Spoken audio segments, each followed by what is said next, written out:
I want to start with a game, okay? And to win this game, all you have to do is see the reality that's in front of you as it really is, all right? So we have two panels here of colored dots, and one of those dots is the same in the two panels, okay? And you have to tell me which one. Now I'll narrow it down to the gray one, the green one, and say the orange one.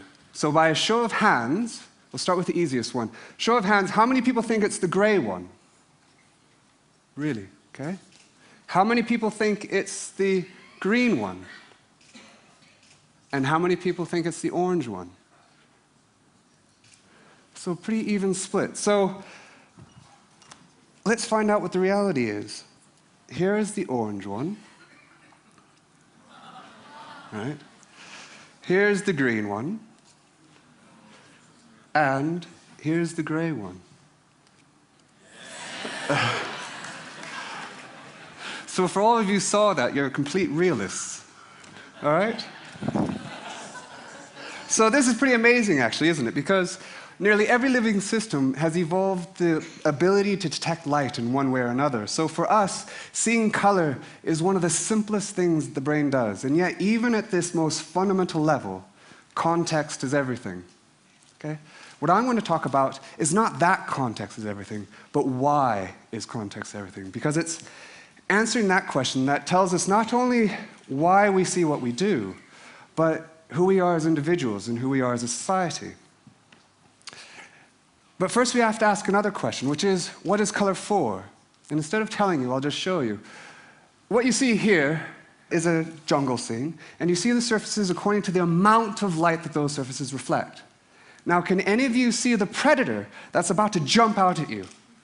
And if you haven't seen it yet, you're dead, right? Can anyone see it? Anyone? No? Now let's see the surfaces according to the quality of light that they reflect. And now you see it, right? So color enables us to see the similarities and differences between surfaces according to the full spectrum of light that they reflect. But what you've just done is in many respects mathematically impossible. Why? Because, as Berkeley tells us, we have no direct access to our physical world other than through our senses. And the light that falls onto our eyes is determined by multiple things in the world, not only the color of objects, but also the color of their illumination and the color of the space between us and those objects. You vary any one of those parameters, and you'll change the color of the light that falls onto your eye. This is a huge problem because it means that the same image could have an infinite number of possible real-world sources. So let me show you what I mean. Imagine that this is the back of your eye, okay? And these are two projections from the world. They're identical in every single way. Identical in shape, size, spectral content. They are the same as far as your eye is concerned. And yet, they come from completely different sources. The one on the right comes from a yellow surface in shadow, oriented facing the left, viewed through a pinkish medium. The one on the left comes from an orange surface under direct light, facing to the right, viewed through a sort of a bluish medium. Completely different meanings, giving rise to the exact same retinal information. And yet, it's only the retinal information that we get.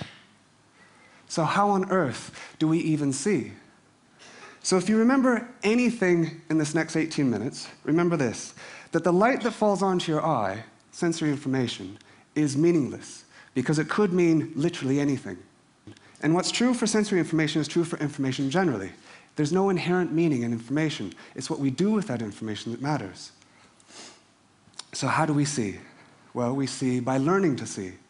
So the brain evolved the mechanisms for finding patterns, finding relationships in information, and associating those relationships with a behavioral meaning, a significance, by interacting with the world. We're very aware of this in the form of more cognitive attributes, like language. So I'm going to give you some letter strings, and I want you to read them out for me, if you can.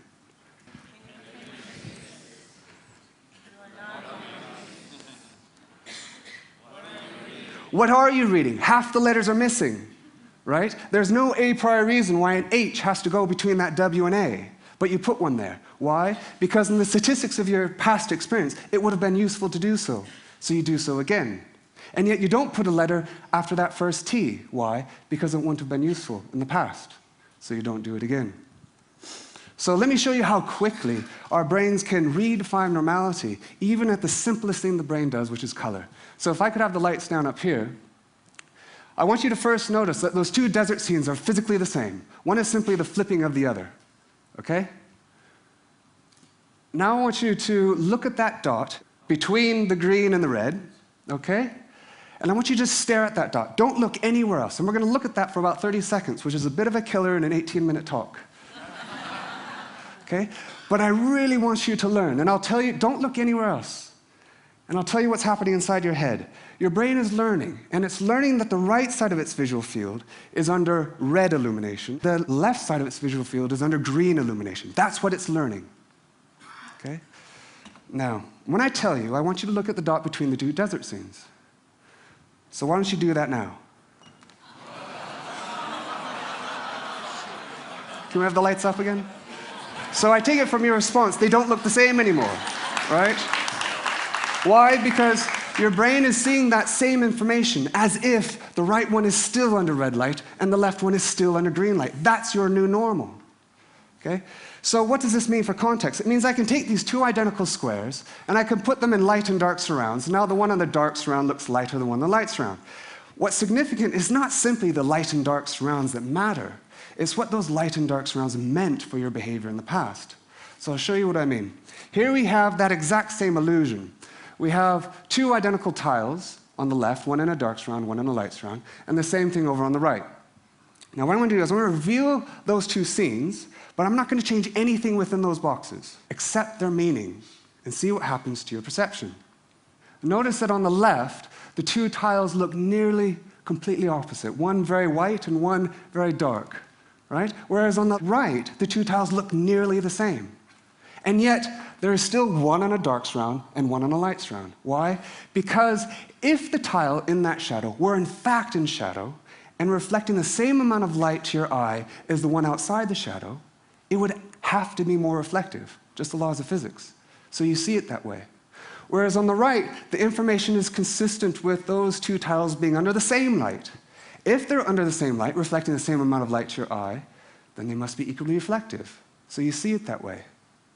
Which means we can bring all this information together to create some incredibly strong illusions. This is one I made a few years ago. And you'll notice you see a dark brown tile at the top and a bright orange tile at the side. That is your perceptual reality. The physical reality is that those two tiles are the same. Here you see 4 gray tiles on your left, 7 gray tiles on the right. I'm not going to change those tiles at all, but I'm going to reveal the rest of the scene and see what happens to your perception. The 4 blue tiles on the left are gray. The 7 yellow tiles on the right are also gray. They are the same, okay? Don't believe me? Let's watch it again. What's true for color is also true for complex perceptions of motion. So here we have, let's turn this around, a diamond. And what I'm going to do is I'm going to hold it here and I'm going to spin it. And for all of you, you'll see it probably spinning this direction. Now I want you to keep looking at it, move your eyes around, blink, maybe close one eye, and suddenly it'll flip and start spinning the opposite direction. Yes? Raise your hand if you got that. Yes? Keep blinking. Every time you blink, it'll switch. Right? So I can ask you, which direction is it rotating? How do you know? Your brain doesn't know because both are equally likely. So depending on where it looks, it flips between the two possibilities. Are we the only ones that see illusions? The answer to this question is no. Even the beautiful bumblebee, with its mere 1 million brain cells, which is 250 times fewer cells than you have one retina, sees illusions. Does the most complicated things that even our most sophisticated computers can't do. So in my lab, we of course work on bumblebees because we can completely control their experience and see how that alters the architecture of their brain. And we do this in what we call the bee matrix. And here you have the hive. You can see the queen bee, that large bee in the middle there. Those are all her daughters, the eggs. And they go back and forth between this hive and the arena via this tube. And you'll see one of the bees come out here. You see she has a little number on her? Yeah, there's another one coming out. She also has a number on her. Now, they're not born that way, right? We pull them out, put them in the fridge, and they fall asleep, and then you can superglue little numbers on them, right? And now in this experiment, they get a reward if they go to the blue flowers, okay? And they land on the flower. They stick their tongue in there, called a proboscis, and they drink sugar water. Now, she's drinking a glass of water that's about that big to you and I. We'll do that about 3 times and then fly, right? And sometimes they learn not to go to the blue, but to go to where the other bees go. So they copy each other. They can count to 5. They can recognize faces. And here she comes down the ladder, and she'll come into the hive, find an empty honey pot, and throw up. And that's honey. Okay? Now remember, she's supposed to be going to the blue flowers, but what are these bees doing in the upper right corner? It looks like they're going to green flowers. Now, are they getting it wrong? And the answer to the question is no. Those are actually blue flowers, but those are blue flowers under green light. So they're using the relationships between the colors to solve the puzzle, which is exactly what we do. So illusions are often used, especially in art, in the words of a more contemporary artist, to demonstrate the fragility of our senses. Okay, this is complete rubbish. Okay? The senses aren't fragile. If they were, we wouldn't be here. Okay? Instead, color tells us something completely different, that the brain didn't actually evolve to see the world the way it is. We can't. Instead, the brain evolved to see the world the way it was useful to see in the past. And how we see is by continually redefining normality. So, how can we take this incredible capacity of plasticity of the brain and get people to experience their world differently? Well, one of the ways we do in my lab and studio is we translate the light into sound, and we enable people to hear their visual world. Okay? And they can navigate the world using their ears. Here's David in the right, and he's holding a camera. On the left is what his camera sees, and you'll see there's a line, a faint line going across that image. That line is broken up into 32 squares. And each square, we calculate the average color, and then we just simply translate that into sound. And now he's going to turn around, close his eyes, and find a plate on the ground with his eyes closed.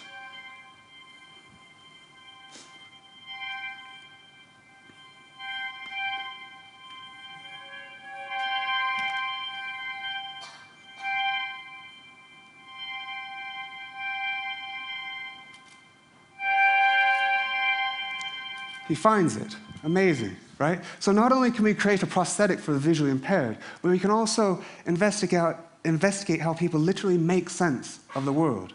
But we can also do something else. We can also make music with color. So working with kids, they created images, thinking about what might the images we see sound like if we could listen to them. And then we translated these images. And this is one of those images. And this is a 6-year-old child composing a piece of music for a 32-piece orchestra.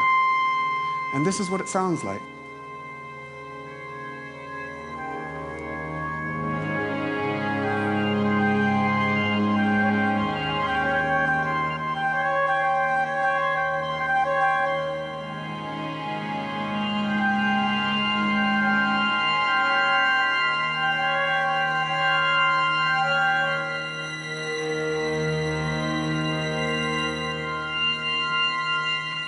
So a 6-year-old child, okay? Now, what does all this mean? What this suggests is that no one is an outside observer of nature, okay? We're not defined by our essential properties, by the bits that make us up. We're defined by our environment and our interaction with that environment, by our ecology. And that ecology is necessarily relative, historical, and empirical, right? So what I'd like to finish with is this over here, because what I've been trying to do is really celebrate uncertainty, because I think only through uncertainty is there potential for understanding. So if some of you are still feeling a bit too certain, I'd like to do this one.